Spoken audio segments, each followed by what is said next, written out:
વાઘોડિયા નગરપાલિકાના ઉમેદવારો માટે ભાજપે જાહેર સભા યોજી। ભાજપની જાહેર સભામાં જિલ્લા પ્રભારીએ ચીમકી ભર્યું નિવેદન આપ્યું છે। જાહેર સભામાં ડોક્ટર ઋત્વિજ પટેલ વિરોધીઓ પર પ્રહાર કર્યા।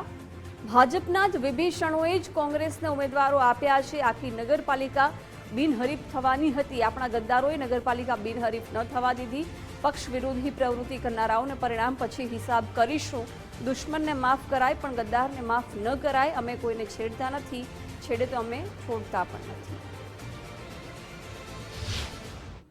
કોંગ્રેસીઓ વાઘોડિયામાં બચ્યા નથી, પણ આ તો આપણા જ કેટલાક વિભીષણો હતા કે જેમણે સામે ઉમેદવારો આપવાનું કામ કર્યું છે।